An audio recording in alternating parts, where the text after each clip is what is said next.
طلع البدر علينا من ثنيات الوداع وجب الشكر علينا ما دعا لله داع. Alhamdulillah tuan-tuan, pada pagi ini kita nak bincang berkenaan dengan kitab yang selalu kita baca, yang kita mula baca semalam, iaitu Garis Masa Hayat Ar-Rasul sallallahu alaihi wasallam. Mudah-mudahan ia memberi manfaat kepada kita. Cara bacaannya ialah, saya bergilir dengan Masjid Hishamuddin kerana dia tebal sangat. Mudah-mudahan kita dapat khatamkannya dengan masa yang lebih cepat lagi. Kita mulakan dengan Al-Fatihah. A'udzubillahi minasyaitanirrajim. Bismillahirrahmanirrahim. Alhamdulillahirabbil alamin. Ar-Rahmanirrahim. Maliki yaumiddin. Iyyaka na'budu wa iyyaka nasta'in. Ihdinas siratal mustaqim. Siratal ladzina an'amta 'alaihim ghairil maghdubi 'alaihim waladdallin. Amin. Hadirin hadirat yang dirahmati Allah, kita mulakan dengan mukaddimah. Alhamdulillahillazi arsala rasulahu bil huda wa dinil haq liyuzhirahu 'ala ad-dini kullihi walau karihal musyrikun. Asyhadu an la ilaha illallah wa asyhadu anna sayyidana Muhammadan abduhu wa rasuluh.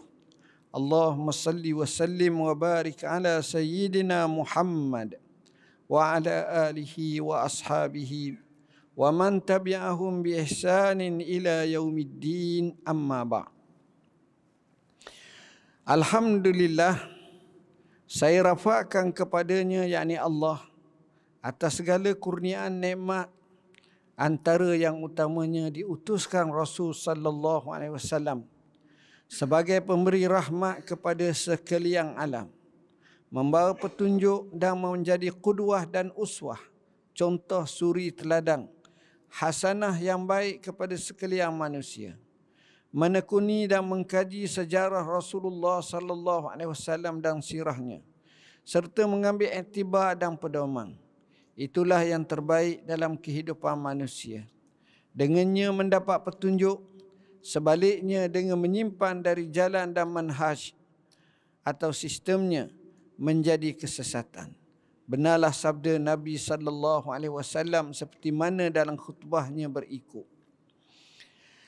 Annahu kana yaqulu 'alal mimbar wa huwa yakhtubun nas, amma ba' fa inna khairal hadisi kitabullah wa khairal hadi hadi Muhammadin sallallahu alaihi wasallam wa syarral umuri muhdatsatuha wa kullu bid'atin dalalah.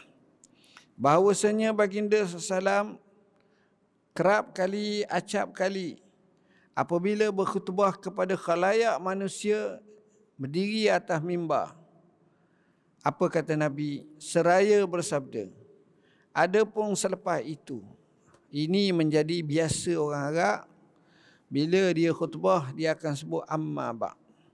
Amma ba' ini adalah nak pisah antara mukaddimah dengan isi kandungan yang akan dia cakap. Dibahaskan oleh ulama tentang kalimah amma ba'. Jadi Nabi sebut amma ba'. Selepas itu Nabi kata apa? Adapun selepas itu. Amma ba' tu maknanya adapun selepas itu. Maka sesungguhnya sebaik-baik ucapan adalah kitab Allah. Kita nak bercakap, nak berucap, nak apa? Kitab Allah. Ini sebaik-baik. Kenapa kitab Allah sebaik-baiknya? Kerana dia adalah kalamullah, bukan kalam makhluk. Maka kalam Allah itu adalah sebaik-baiknya. Kedua, kerana kitab Allah ini sifatnya memberi petunjuk. Hudal linnasi wa bayyinatin minal huda wal furqan. Quran itu memberi petunjuk kepada manusia dan memberi keterangan-keterangan daripada petunjuk. Kerana kitab Allah itu memberi petunjuk kepada orang-orang yang bertakwa. Hudal lil muttaqin. Dia memberi petunjuk kepada orang-orang yang bertakwa. Jadi kita akan faham bila mana kita sebut kitab Allah seperti itu. Dan kitab Allah ini, dia adalah dipahalakan apabila dibaca. Siapa baca kitab Allah, dia akan dapat pahala. Kita nak kenal ukuran kebaikan kita ni mudah je. Jarak mana kita dengan kitab Allah? Setiap hari kita ada tak baca Quran? Setiap hari ada tak kita pegang Quran? Setiap hari ada tak kita tadabbur Al-Quran? Makin banyak, makin kuat, maka baik, maka makin baiklah kita.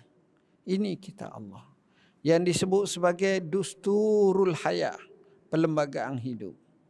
Yang disebut sebagai Makdubatullah fil ard. Apa makna makdubah? Hidangan Allah yang lazat-lazat, yang hendak dimakan oleh sesiapa pun. Tapi di sini sudah tentu orang yang beriman akan mengambil pedoman dan hidayahnya. Kemudian Rasulullah sallallahu alaihi wasallam menyatakan, dan sebaik-baik petunjuk adalah petunjuk Muhammad. Sebaik-baik petunjuk adalah petunjuk Muhammad. Kenapa sebaik-baik petunjuk adalah petunjuk Muhammad? Kerana Rasulullah SAW ini namanya Rasul. Rasul tu maknanya utusan. Utusan tu maknanya Rasulullah sallallahu alaihi wasallam buat kehendak Allah, buat perintah Allah. Dan apa yang diturunkan oleh Allah dalam Al-Quran itu secara sebenarnya tafsiran adalah perbuatan Rasulullah dan akhlak Nabi itu. Kana khuluquhul Quran, adalah akhlaknya Quran. Jadi Rasulullah sallallahu alaihi wasallam ini dia membawa sebaik-baik petunjuk. Banyak kita tengok orang duk tunjuk begiang, tapi dia akan berada pada persimpangan yang banyak. Dan dia tidak ada nuktah yang terbaik. Boleh jadi baik tapi bukan terbaik. Boleh jadi betul, bukanlah yang paling tepat. Mungkin sesuai pada masa itu, tapi pada masa akan datang tak sesuai. Tapi percayalah sunnah Nabi SAW ni, siapa yang ikut, dia akan merasakan mendapat petunjuk dan itulah sebaik-baiknya. Banyak orang ikut sunnah Nabi ni, semuanya berjaya. Antara yang paling kuat mengikut sunnah Nabi SAW secara praktikal, amali, fikri, tindakan dan seumpamanya ialah Abu Bakar. 2 tahun sahaja dia perintah, tapi kejayaannya mengatasi orang lain perintah 20 tahun, 30 tahun. Bahkan kejayaannya di luar jangkaan dan jangkauan manusia. Kenapa? Kerana dia ikut Nabi. Ini terbukti. InsyaAllah kita akan cuba tengok apakah kejayaan Abu Bakar yang tak dapat kita settlekan dan sebut di sini. Tapi satu masa nanti kita boleh renung dan kita boleh tekuninya. Dan seburuk-buruk perkara adalah perkara yang diada-adakan. Apa makna perkara yang diada-adakan? Yang Nabi tak buat, yang Nabi tak ni. Yang terkait dengan ibadat. Kena beza. Kalau macam nak pergi masjid, naik kereta, tu memang Nabi tak naik. Tapi itu bukan ibadat. Itu pelengkap kepada ibadat. Maknanya memudahkan untuk ibadat. Macam semayang, kita nak tambah 4. Kita kata nak khusyuk sangat, kita semayang zuhur ni, kita kena semayang 16 rakaat dulu. Sebagai contoh. 2 rakaat. Nabi suruh berapa? Nabi suruh 2 rakaat. Atau 4 rakaat mengikut 2 riwayat. Kita sebut dalam ensiklopedia solat-solat sunat. Tu je. Apabila kita nak mengqabliyahkan sampai banyak sangat tu dengan seniat qabliyah, tak boleh lah. Hak semayang sunat mutlak, semayang lah. Tapi biar ikut apa yang Nabi suruh. Kita kena buat macam itu. Ni dalam ibadat. Kena beza. Bila sebut perkara yang bid'ah dan seumpama ni dalam ibadat. Kita sekarang duduk rumah comel tu itu bukan masalah kita nak kaitkan dengan ibadat. Itu perkembangan semasa. Yang berbeza bukan sekadar berbeza zaman kita. Zaman Sayyidina Umar sendiri pun sahabat-sahabat sudah lain macam. Nak banding dengan zaman Rasulullah SAW sendiri. Sebab buka negara banyak, duit banyak, kaya raya sahabat-sahabat dulu. Hebat masing-masing. Akhirnya perempuan nak kahwin mahar. Mahar tu mahal. Jadi mah kahwin tu mahal. Sayyidina Umar susah hati. Sayyidina Umar kata, kena buat turun harga. Perempuan baki. Wa atuhunna ujurahun. Perempuan seorang baki. Dan hendaklah beri mahar ataupun mah kahwin mengikut apa yang telah dijanjikan. Itu hak dia. Ujur di situ maksudnya muhur, mahar. Sayyidina Umar kata, aku salah. Perempuan tu betul. Ramai orang lebih fakih pada Sayyidina Umar. Pada Umar. Tak jadi undang-undang tu. Sebab dia betul. Artinya sudah berlaku perubahan. Yalah macam hidup kita lah. Masa miskin lain, masa kaya sikit lain. Masa sihat lain, masa sakit lain. Masa suka lain, masa duka cita lain. Itu perubahan biasa. Jadi kita kena beza antara adat dengan ibadat. Begitu juga dengan kehidupan. Tapi yang penekanan dalam ibadat secara khusus, yang itu kita tak boleh nak mereka-rekakannya. Kemudian mengkaji sirah perjalanan Rasulullah SAW adalah amat penting bagi orang yang beriman agar dapat menjadikan baginda SAW sebagai uswah dan qudwah. Baik. Kenapa kita kena belajar sirah Nabi? Apa makna sirah? Sirah ni lebih kepada perjalanan kehidupan Rasulullah sallallahu alaihi wasallam. Kita kena tengok macam mana perjalanan hidup. Kenapa? Kerana Rasulullah SAW ini diperintahkan kita ikutnya. Qul in kuntum tuhibbunallaha fattabi'uni. Katakanlah, hai manusia, kalau sekiranya kamu benar-benar cintakan Allah dan Rasulnya, maka ikut aku. Ikut aku. Fattabi'uni, ikut aku. Jadi nak ikut Rasulullah macam mana? Mesti kena belajar. Kita dengan Nabi 1400 tahun. Mana cara kita nak tahu, nak ikut? Maka di situ adanya Quran. Adanya sunnah Nabi. Adanya sirah Nabi. Bila sirah Nabi ni kita pun diceritakan Nabi ni macam mana perangannya, akhlaknya.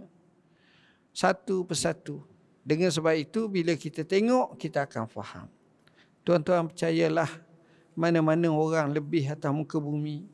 Mana-mana orang baik atas muka bumi. Mana-mana orang cerdik atas muka bumi. Maka semuanya itu tidak akan sama dengan Rasulullah sallallahu alaihi wasallam. Rasulullah jauh lebih lagi. Jauh. Sebab itu Allah mewujudkan manusia yang bersifat kamal, sempurna dari dosa, dari maksiat, dan bersifat baik, rahmah, yang bersifat ketinggian dan keunggulan akhlaknya. Alangkah baiknya kita ikut. Kita tengok mana-mana bangsa, mana-mana negara, mana-mana kaum, dia akan ada orang-orang yang paling berpengaruh di tempat masing-masing. Kita tengok macam di Malaysia kita, tanah Melayu, adanya Mak Kilau sebagai contoh. Bila dijelmakan itu secara epik, dijelmakan seperti itu, pecah panggung. Daripada merdeka hari itu sampai tahun ni ada cerita macam-macam, tak payah sebut nama lah, cerita-cerita banyak. Bukan kita ngapa, bukan kita pergi tengok ke panggung, tapi nak cerita. Tak ada lagi cerita yang pecah panggung seperti yang ini berlaku. Itu baru Mak Kilau. Di belakang Mak Kilau tu berapa orang lagi sebagai contoh? Berapa ramai tok-tok guru? Berapa ramai ulama-ulama? Berapa ramai pejuang-pejuang? Itu orang rasa kagum dah. Hebat dah. Tengok ada yang buat pengulangan, tengok 3-4 kali. Oh, hebat gini-gini. Itu hebat. Betul. Saya tak kata tak hebat. Tapi Rasulullah sallallahu alaihi wasallam jauh daripada segala-galanya. Kita nak tahu orang tu hebat mudah je. Nak tahu orang tu hebat, kita mengambil ukuran apa yang dikatakan oleh orang yang amat hebat. Bila orang yang amat hebat, orang yang hebat tidak dikenali, melainkan orang yang hebat kenal orang hebat. Itu kaedah dia. Macam kita berjalan dengan kawan-kawan kita ataupun untuk guru silat. Duduk kita mengkapung orang lain. Tok guru silat ni tahu dia ada buah, aku ada buah. Kita tak tahu color, kita tengok je. Tapi kita tak belajar belah mana. Tapi dia tengok cara tangan tu gerak, kaki tu silang ai.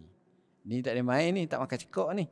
Cara duduk ni, cepat jetak ni, cepat bikah ni. Tengok. Maknanya orang yang hebat akan kenal orang hebat itu. Antara yang paling hebat zaman Nabi adalah Maharaja Herakla, Hercules. Maharaja Rom. Hadis sahih riwayat Al-Bukhari, antara awalan hadis paling panjang. Cerita Nabi hantar surat ke Maharaja Rom. Maharaja Rom pergi panggil semua orang-orang Arab yang sebangsa dengan Nabi. Kebetulannya kepalanya ketika itu Abu Sufyan. Abu Sufyan ni Islam ke tak? Masa tu belum lagi. Jadi panggil musuh, nak suruh cakap tentang musuh. Adat kata musuh nak puji musuh ke? Tak. Dia akan guna bahasa yang paling-paling tepat tapi tak ada puji langsung. Tapi kalau kawan dia puji. Tuan-tuan tengok macam mana dia cakap. Raja Rom bijak. Raja Rom ni dia bijak ni orang kan nak tahu bijak tak bijak kan. Dia perakak lalu dah. Abu Sufyan. Dia tanya siapa di kalangan kamu yang paling rapat dengan orang yang hantar surat kat aku ni. Siapa? Rasulullah. Yang tu kan cakap tu musuh masa tu. Musuh. Abu Sufyan. Abu Sufyan kata aku lah paling rapat. Dari segi jalur keturunan tu, akhirnya temung dengan keturunan Rasulullah. Dekat. Raja Rom tak tanya lagi. Raja Rom tanya dulu, bagi tahu dulu. Wahai orang belakang pada orang ni. Dia pakai terjemah. Raja Rom tak ngapa bahasa Arab. Abu Sufyan pun tak berapa pandai bahasa tu, dia ada mutarjim, penterjemah. Dia kata, hei orang yang ada di belakang ni, aku panggil mung semua ni, mung jadi saksi, kalau orang tu bohong, mung bagi tahu. Dan Abu Sufyan kata orang, macam kita duduk di mahkamah lah. Saya sumpah saya akan bercakap benar dan tidak ada yang tak benar melainkan benar belaka-laka. Itu teks biasalah. Dia tanya soalan. Soalan yang ditanya tu kalau kita tengok kita akan faham. Apa soalan yang ditanya? Orang ni dari segi keturunannya okey ke KO? Molek dah. Dia kata bagus sangat keturunan. Tengok. Allah tak pilih Nabi ni daripada anak-anak zina. Anak-anak yang marhain. Yang ni. Tak. Keturunan tu salah silap. Nanti kita akan bincang kitab ni. Cantik. Sebab itu Nabi kata, wulitu min nikahin la min sifah. Aku lahir daripada nikah. Bukan daripada persinaan. Maknanya susu galuh keturunanku ni, hak atas tu, nak melahirkan aku ni, tak ada aku titih waris daripada zina. Wal'iyazubillah. Tapi musuh Allah seperti Abdullah bin Ubay bin Salul, anak zina. Keturunan zina. Salul ni nama perempuan, bukan nama orang lelaki. Kita dia ingat nama Salul tu orang lelaki. Tak. Dia ada nama orang lelaki apa? Anak zina. Begitulah seterusnya beberapa. Jadi dia tanya lagi. Dia kata, dia ni datang kepada kamu ni,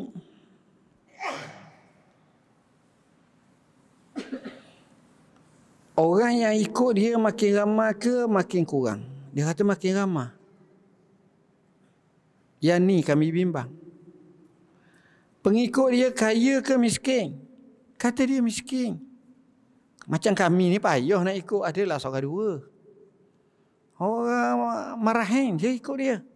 Suqah, hamba abdi, faqir miskin yang disebut dalam Quran mustad'afin. Tanya satu-satu. Dia tanya lagi, "Mu perang tak dengan dia?" Perang. Sekali kami menang, sekali dia menang. Al-harbu sijal bainana. Dia tanya lagi. Dia ni macam mana keadaan dia? Nak kena. Dia tanya dengan detail tu, ialah sampai 3 lah hadis tu, panjang hadis tu. Lepas jawab semua sekali, Maharaja Herakla betul balik. Pertama aku nak bagi tahu kamu, orang ni adalah Nabi dan Rasul. Ada riwayat kata kalau dia ada kat aku basuh kaki dia. Kaki dia tu aku tolong basuh. Tapi mungkin perang. Yalah, mu pun jenis musyrikin, bukan mu ahlu kitab, mu tak tahu kala. Raja Rom tahu dan mengaku. Dia sebut pula pengikut bawah-bawah ini pengikut para nabi sejak dulu lagi. Pengikut dia ni ialah makin bertambah. Inilah sifat kebenaran. Satu dia mengiyakan semua. Abu Sufyan tak ada hujah. Akhirnya datang dengan lajunya memikir, datang satu hujah. Ya Maharaja, cuma orang ni pelik lah. Apa benda? Dia pernah mendakwa, dia pernah pergi ke Masjid Ilya dalam masa semalaman. Apa makna Masjid Ilya? Ilya ni Masjid Al-Aqsa lah, nama lama. Ketika itu dikuasai oleh orang-orang Kristian, Ahlul Kitab. Yalah, Islam tak tersebar lagi situ. Kata kawan ni, datang seorang yang kerja situ, dia kata, betul. Dia pun kisahkan kepada Maharaja Rom. Dia kata, satu malam, bila saya bersama rakan-rakan lain ni sudah ibadat, kita pun nak balik. Jadi saya pun nak tutup pintu. Pintu dia besar, tinggi. Macam pintu Masjid Nabawi tu, tinggi, besar. Tak boleh tutup. Cuba tak boleh. Akhir sekali, apa yang kami buat, kami pakat tolak, tak dapat. Akhir sekali panggil tukang kayu, tolak, tak dapat. Akhir sekali panggillah para ulama kami, padri pendeta utama kami. Dia tengok ke langit, tengok semua. Dia kata, malam ni boleh jadi masjid ini ada tetamu agung. Kita biarkan. Pagi esok boleh tutup macam biasa dah pula. Jadi mati juga hujah. Itu kita nak gambarkan Rasulullah SAW ni, bila kita baca, kita kenal Rasulullah, lain keadaannya. Kemudian bila kita baca sirah Nabi ni dalam bahasa mudah, itu tanda bahawa kita boleh buat. Kerana apa? Kerana Nabi buat. Allah, itu Nabi, Syekh. Kita ni bukan Nabi. Betul kita bukan Nabi, tapi ada 2 hujah lain. Beranak daripada hujah tu. Hujah yang pertama, kita disuruh ikut. Kalau kita disuruh ikut, tapi kita tak boleh, macam mana nak ikut? Allah sebut, fattabi'uni. Hujah yang kedua, hujah realiti mata kasar. Apa dia? Kita dapati bahawa sahabat boleh buat macam Nabi buat. Dia ikut. Sahabat tak maksum. Maka di situ tak ada lagi hujah kita. Dan Nabi sendiri pun ni. Dan ini menunjukkan bahawa bila kita tengok sirah Nabi ni, kita faham sirah Nabi, kita kata, ya Allah, kalau ini yang disuruh ikut dan mampu, ini berjaya. Dan kejayaan tersebut telah diperakukan satu persatu. Itu antara sebahagian kenapa kita kena belajar sirah Nabi. Dalam pengamatan kami, tiada lagi tulisan dalam bahasa Melayu secara terperinci berdasarkan masa dan waktu serta jangka hayat Rasulullah SAW yang meringkas dan padat diisi dengan sirah, Ghazwah ni peperangan Rasulullah SAW. Dan kehidupan Rasulullah SAW dari lahir sehingga baginda SAW wafat. Bentuk yang kami susun ni tak ada lagi. Alhamdulillah, setakat yang kita tengok, antara yang mula-mula kita buat, inilah yang kita buat. Kita baca dalam Arab sendiri pun tak susung sedetail ni. Tak, dia bukan tak ni. Kitab dia selengkap jauh daripada kitab ni. Tapi susung dari segi kronologi masa tu tak buat lagi. Kita cuba ketengahkan yang ini. Alhamdulillah. Mungkin kita boleh tunjuk beberapa kitab-kitab tulisan dalam bahasa Melayu. Yang terbaik bagi saya setakat ni Ar-Rahiqul Makhtum, terjemahan daripada Syekh Safiyur Rahman Mubarakfuri yang dikaryakan oleh Syekh tersebut, yang telah diterjemahkan oleh Yadim dalam bahasa Melayu. Cukup baik, itu yang terbaik. Adapun yang lain adalah amat-amat baik, tapi yang terbaik itulah kitabnya. Justru kami namakan buku yang ringkas ini dengan tajuk Garis Masa Hayat Rasul sallallahu alaihi wasallam. Nak tahu macam mana Nabi, umur dia, masa dia, usia dia. Ini bertujuan kita lebih memahami dan mendalami bagaimana Rasulullah sallallahu alaihi wasallam menggunakan sepenuh masanya walaupun hanya 23 tahun apabila menerima risalah Tuhan untuk mentatbikkannya, untuk melaksanakannya, menunaikannya dengan sebaiknya. Benarlah firman Allah Ta'ala, wal asr innal insana lafi khusr illa allazina amanu wa amilus salihat wa tawasau bil haqqi wa tawasau bis sabr. Ayat ini tak termasuk kepada Nabi lah. Apa maksud saya kata tak termasuk pada Nabi? Memang Nabi ni dia untung. Sebab itu Allah sebut manusia ni. Nabi ni dia ikut perintah Allah. Kita tak boleh nak kira Nabi macam kita. Nabi ni Rasul. Nabi ni kekasih Allah. Nabi ni Allah suruh kita ikut dia. Jadi Nabi dia buat semua. Dia beriman. Sesempurna iman. Sesempurna takwa. Sesempurna takut kepada Allah. Dalam hadis sahih Nabi kata, ama inni akhsyakum lillah wa atqakum lillah. Adakah kamu tahu bahawa sesungguhnya tidakkah aku ini orang yang paling takut kepada Allah, paling bertakwa kepada Allah daripada kamu semua. Ini Rasulullah. Rasulullah ni lain. Jadi sebab itu kita kena ikut Rasulullah SAW. Dia amal soleh itu memang dia bukan sekadar beramal, tapi dia menjadi petunjuk. Hak ni amal soleh, hak ni begiang, hak ni begiang. Jadi kita ikut dia lah. Amalan-amalan yang baik ni. Wa tawasau bil haqqi wa tawasau bis sabr. Kalau kita tengok Nabi sentiasa nasihat sahabat-sahabat dia dengan kebenaran, dengan kesabaran. Nabi nasihat, mauizah. Dan kesan nasihat Nabi ni kita tengok telah menukar watak-watak sahabah daripada jahiliyah kepada Islamiyah. Ini luar biasa. Saya boleh nak gambarkanlah, maksudnya ialah kita tak pernah hidup dalam masyarakat macam tu.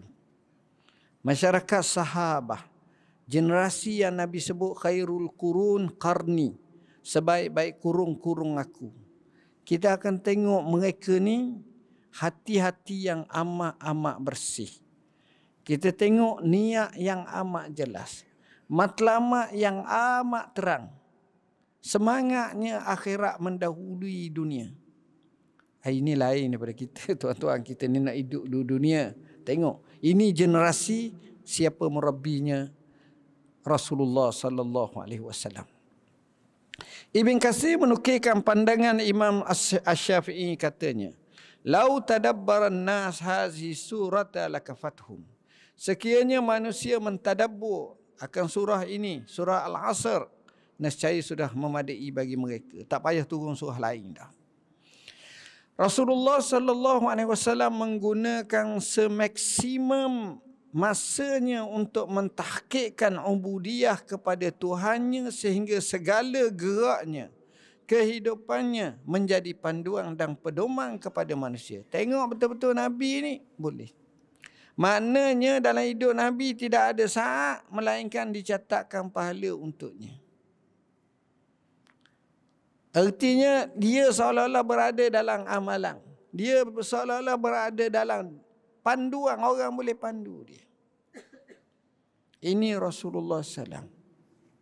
Dalam keadaan baik, dalam keadaan marah pun, dalam keadaan tegas pun, dalam keadaan ketawa pun, suka pun, bergurau. Nabi ni orangnya sifatnya serius. Tapi serius tu bukan maknanya masam je tau. Dia temukan dia orang yang paling banyak senyum. Dan ketawa dia hanya senyum. Dia tak ada macam kita ketawa berdekar-dekar ni. Tak ada. Nabi ni memang tak ada. Paling kuat ketawa dia mengikut riwayat hatta badat nawajizu. Sehingga nampak gigi taring dia. Suka sangat tu. Macam kita kok, ya Allah. Lain kita. Nabi tak. Nabi orang yang serius. Nabi orang. Tapi dia temukan dia senyum. Senyum. Dia ni macam orang yang memikirkan sesuatu. Duduk seorang-seorang tengok macam mikir. Nak kata ada projek-projek tak ada. Bina ni tak ada. Hutang-hutang melampau pelik tak ada. Tapi dia ni itulah watak Rasulullah SAW. Lain, dia lain. Dia jadi pedoman kepada manusia. Dia cakap khabar dia. Masa dia gurau pun. Seorang perempuan tua datang. Ya Rasulullah, doalah hamba nak masuk syurga. Nabi kata orang tua tak boleh masuk syurga. Nangis perempuan tu balik. Nabi panggil, Nabi kata maksud saya, dalam syurga semuanya pakat muda belaka. Tak ada jadi tua. Allah menyebut inna ansha'nahunna insya'a faja'alnahunna abkara uruban atraba. Kami akan bangkitkan perempuan-perempuan ni dalam usia yang amat muda. Semuanya dara-dara belaka. Semuanya umur-umurnya muda belaka. Tak ada yang tua. Barulah senyum perempuan tersebut. Dia straight. Dia bergurau pun betul. Orang lain bila bergurau kat bohong lalu lah. Kadang-kadang hak betul pun bohong. Ni tak. Nabi ni tak. Cara Nabi lain. Alhamdulillah. Sekali lagi pada Ramadan Al-Mubarak 1444 Hijrah ini. Baru lagi, bukan lama. Baru lagi. Kami dapat menambah dan mengislahkan lagi serta melakukan penambahbaikan pada buku garis masa Hayat Ar-Rasul SAW ini agar ia menjadi lebih lengkap dan menyeluruh. Alhamdulillah.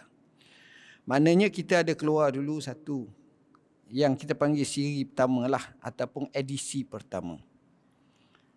Bila kita tengok kebetulan saya cuba menekuni lagi, tengok lagi, kata tak jadi. Ada ruang-ruang yang kita kena tambah. Dan dengan ini koleksi yang terbaru ni kita telah tambah 2 kali ganda daripada hak pertama. Maknanya kalau dulu lebih kurang 170 muka surat lebih, sekarang 448 ataupun 450 muka surat. Banyak isu-isu yang kita cover semula, kita tambah baik untuk lebih kemaskinikan. Kami kemukakan ini agar kita semua celak perjuangan dan cara hidup Rasulullah SAW. Kita nak biar mereka faham betul-betul cara hidup Rasulullah SAW yang benar-benar menyampaikan risalah Allah sehingga ianya tersebar di ufuk timur dan barat. Buku ini sedikit berlainan kerana mempunyai gambar dan garis masa sepanjang hayat Rasulullah SAW berdasarkan kepada pelbagai kitab, terutamanya kitab sirah dan juga tarikh Rasulullah SAW yang menjadi rujukan kami. Kami gunakan macam-macam. Ucapan terima kasih pada sahabat-sahabat pendidik kami, Ustaz Tengku Ibrahim Hilmi, Ustaz Muhammad Daud. Begitu juga ramai lagi lah yang kami nyatakan di sini. Semoga ia memberi manfaat kepada kita, bukan semata-mata pengetahuan tetapi semangat, inspirasi dan motivasi untuk mengikuti kehidupan Rasulullah SAW ni. Kita nak biar kita tengok betul-betul inilah Rasulullah sallallahu alaihi wasallam yang sepatutnya kita fahami. Dan insya-Allah kita akan sambung lagi perbincangan kita pada seterusnya dengan lebih detail lagi.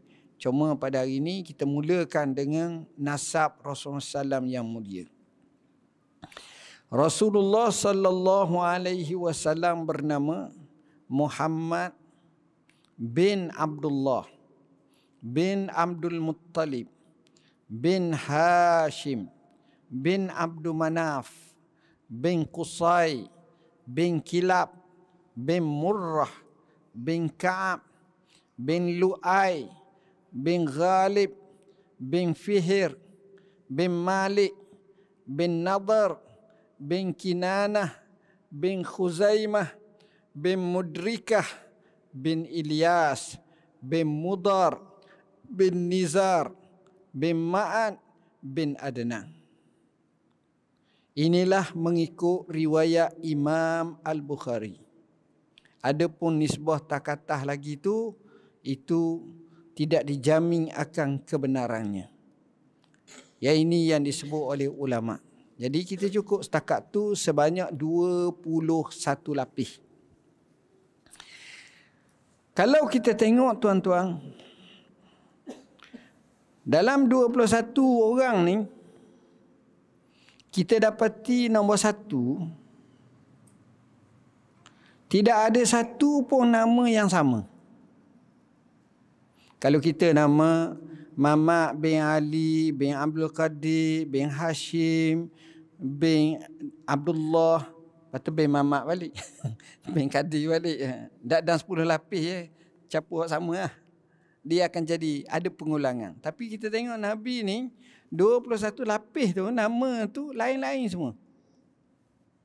Orang memang lain lah. Hak tu anak, hak tu anak, hak tu ayah, hak tu atuk, hak tu. Ni lain. Jadi tujuannya mudah seorang tu ngapa. Dia nak ingat, dia ngapa sebaris-sebaris. Hari ni sebaris, esok sebaris, lusa sebaris, tolak sebaris. Jadi mudahlah. Ini satu. Dan yang kedua, kita akan tengok bahawa nota kaki kita sebut dalam riwayat Imam Muslim, dalam sahihnya, bahawa Nabi sallallahu alaihi wasallam bersabda, "Inna Allah astafa Kinanata min waladi Ismail, wastafa Quraisy min Kinanah, wastafa min Quraisy Bani Hashim, wastafani min Bani Hashim." Sesungguhnya Allah memilih Kinanah. Kinanah ni apa? Kinanah ni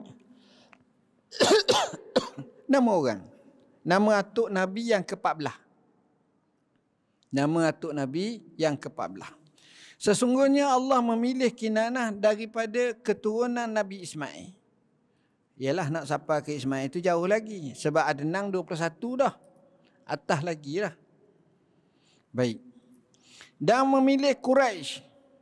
Quraisy tu dari Kinanah. Jadi salah seorang sahabat atuk Nabi, Allah pilih dia diberi nama dengan Quraisy. Quraisy ni salah seorang daripada nama-nama sahabat Nabi, nama atuk Nabi sallallahu alaihi wasallam. Nanti kita bincang nama Quraisy ni. Apa dia nama sebenar kepada sahabat Nabi, atuk Nabi. Di mana kata ulama, nama sebenar Quraisy tu ialah Fihr. Fihr ni kalau kita tengok, dia adalah atuk yang ke-11. Jadi Nabi kata Allah pilih Kinanah. Kinanah ni atuk yang ke-14 daripada anak Nabi Ismail.